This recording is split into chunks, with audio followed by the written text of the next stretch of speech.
So imagine you've got a big project. You've got a big project that you've been working on for a long time. You've been through so much. You've put so much into it. All these extra hours, maybe extra days, extra years of your life have gone into this project. And you've got hundreds of people you're connected with. I mean, this is big project. And your name is Moses. And you've gotten the people out of Egypt. You've crossed over. You find yourself in the desert. There's armies to face. There's people whining at you. There's all kinds of complaints. There's budget problems. There's technical problems. There's supply chain problems. There's every kind of darn problem facing you right now. And what are you going to do about it?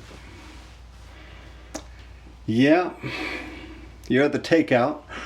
I'm Jeremy. I'm the pastor at Community Church in North Muskegon. Thanks for being here. So let's think about what's going on and get the story lined up a little bit. He got the people across the Red Sea. They didn't wander around in the desert. They started walking in a straight line, camping out. Lord's leading them with that pillar of fire, pillar of smoke thing, going through the desert, and they get to the borderland of where they want to go. The promised land is over there, and we got to cross over into it. How are we going to do that? Well, first thing you do, you send a couple of scouts ahead. And they sent scouts, two scouts named Caleb and Joshua. And Caleb and Joshua go over it. They're gone 40 days. They have all kinds of adventures. You can read about them in the book of Numbers. And then they come back. And they report to all the people, big assembly. Caleb and Joshua stand up and say, okay, here's the deal. Really kind of big towns over there, lots going on, lots of people. They're doing great. They got lots of food. They're well fed, unlike us, and they're bigger than we are. And they could squash us, except they won't because God's with us. Caleb and Joshua are people of real faith, real commitment, and they have totally bought into this enterprise. They believe God will lead them all the way in. And so the people naturally go along with it. No, they don't. The people say, oh no, we are not going. We're not going. And Caleb and Joshua talk back and say, it'll be fine. God's with us. And the people in the crowd start saying, let's kill them.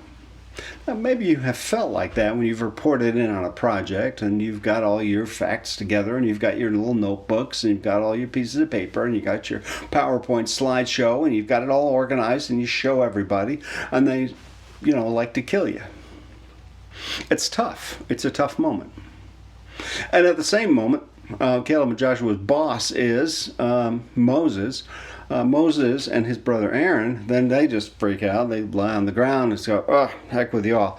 Maybe it's a moment of prayer for them. Lord, help us. What are we going to do? This is the army, and they're too afraid to get out there. This is the settlers, and they're too afraid to go out there. They don't want to go take over this land. Okay, I understand. The fact is, all these people have been through a lot too. They have all come out of Egypt. They have all left behind what was familiar, left behind home, walked through a Red Sea, which was weird, camped in the desert, eaten quail leftovers, and had a heck of a time. It's been a hard walk for everybody, and they get to this point and it's just too far. It's a step too far, and they're not willing to go all that way. Everyone hits a limit, right? So after they've hit this limit, after they get to the point where they're not going to go anymore, and Moses and Aaron go, oh, this is the last step. We got to do this. We got to do this. Caleb and Joshua, we got to do this. We got to keep going. Everyone overstates their case. And now here comes God, and God is going to overstate God's case. God comes, shows up, everyone can see God appearing, and God says, not to everybody, but says to Moses, Moses, what am I going to do with these stupid people of yours? I think I'm going to kill them all. I pull them out of Egypt, I rescue their butts out of everywhere, and I take care of them, I provide them food, I provide them water, and this is what I get. So he threatens to destroy everybody. So he's overstated his case this is what happens, right? This is what happens in real life. You get in a discussion, maybe an argument, you get in a negotiation, and everyone starts off in their corners, way in their corner, all the way back in their corner, and they're saying, I got to have everything my way. I've got to do everything this way. I've got to have... And God does that too. And if it were the big boss and you've been working on a big project, then, they might threaten to fire everybody. But since it's, 1200 BC and it's God we're talking about, and it's how people imagined God a long time ago, God says, I'm going to kill everybody. Which is God overstating. God saying, this is what I'm going to do all the way. And Moses said, okay, let's all step back from the brink here. I hope you can be that person once in a while. Be that Moses guy. The guy who says, okay, I hear you, people. I hear you, God. I hear you, Caleb and Joshua. I know what our original vision is, and I want to stick with this original vision, but let's talk about it. And so first he's going to shame God a little bit, which is something people do in the Bible now and then. They say, God, you can't do that. That'd be bad. Not just it'd be bad, but it'd make you look bad. Because all the people in Egypt, they know about you. They know you did this. The Amalekites, the Canaanites, the people we're going to invade right here, they've all heard about you too. So if you kill everybody in the desert, and everyone will say, he couldn't get them in there anyway. He didn't have the power. And so it's kind of a appeal to vanity, appeal to pride. All right, fair enough. So he does that. Moses has that word with God, and God says, yeah, you're right. And I think God is always just waiting for us to try on the other shoe, waiting for us to step up. Moses is always talking back to God, and God is totally okay with God's favorite people talking back. David is always complaining all the way through the Psalms.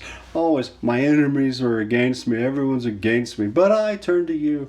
And Abraham is like, you're not going to make this miracle happen. You're not going to give me kids. Look how old I am. Look how old my wife is. This isn't working out. Talks back. Jesus talks back. But in the end, God is interested in that conversation.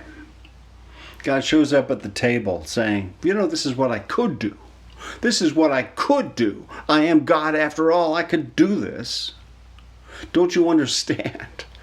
And yeah, we understand. We're glad you're not doing it. We're glad you're not destroying.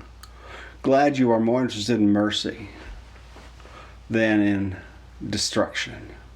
Glad you're more interested in forgiveness, because our God is more interested in forgiveness than in destruction. It's not going to go great. There are going to be consequences. Because what's going to happen in the story is, okay, we marched straight here from the Red Sea.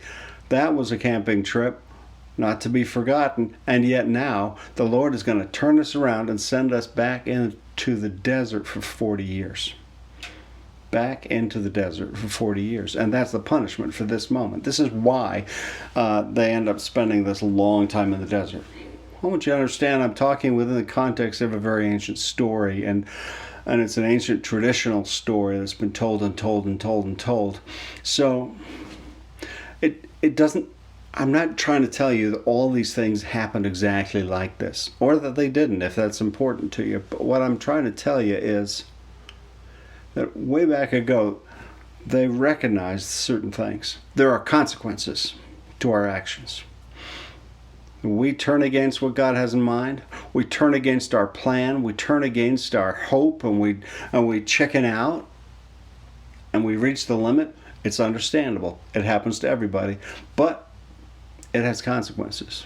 The consequence is that the whole generation that came out of Egypt is all going to die in the desert and never make it to the promised land, except Caleb. But the thing I want you to grab and take home is talk back to God. Engage God. And when someone comes at you, including God, and they give you all up in your face and everything, listen to what they have to say, respect what they have to say, take seriously what they have to say. And then when everyone's done heaping it all on the floor, then invite everyone into a conversation. And when we have that conversation, well, then we can get somewhere positive. And that's the takeout for today. The whole story is in Numbers chapter 14. And I'm Jeremy. I'm pastor at Community Church in North Muskegon, communitychurchumc.org. Be in touch. God bless you.